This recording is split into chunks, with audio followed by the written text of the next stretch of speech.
Your spirit helps you put yourself in other people's shoes. This is KleerSeries.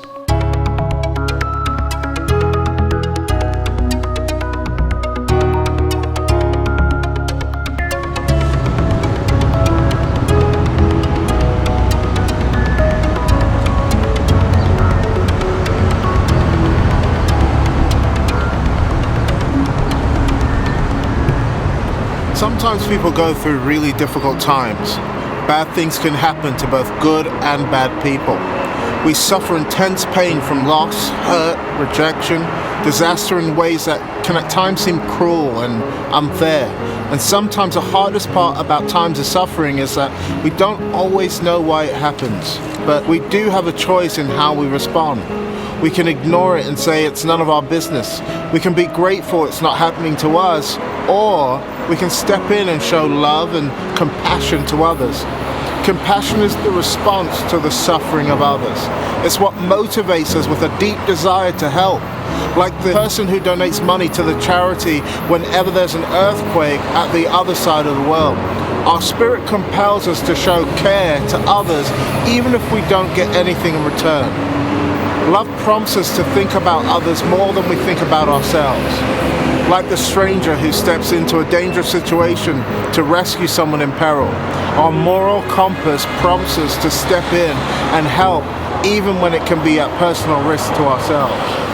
Like the mother who opens up her tiny home to share her last loaf of bread with an orphan in a poverty-stricken land, compassion is not just the experience of the rich, it's a consistent response to those who have nothing else to offer. Despite the selfishness we clearly see in our world, we still see great examples of people who make a difference for those who suffer. Individuals, communities, and charities are motivated by compassion to help the poor, serve those in need, fight for justice and equality, and change our world for the better. What is your spirit leading you to do?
Think about someone on the other side of the world.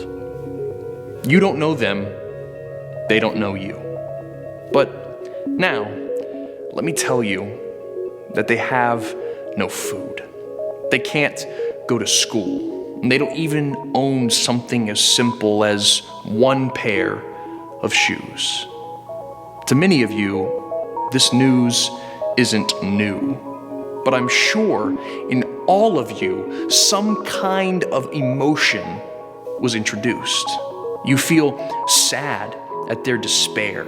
You feel anger towards those who put them there. You feel motivated to help their situation. You feel hopeless that you can't make the necessary changes. But if you don't know them and they don't know you, what is it inside us that connects us to people from whom we are miles and miles removed? Maybe that ability we have to step into other people's shoes points to something we should know and something we should do. What we should know is that there is something within us driving us to connect with those in need. And what we should do is act on that which our hearts seem to plead. For even though we don't know those people who are in pain, when their cry goes out, we still seem to be able to hear it. And maybe that's the part in both them and us known as the Spirit.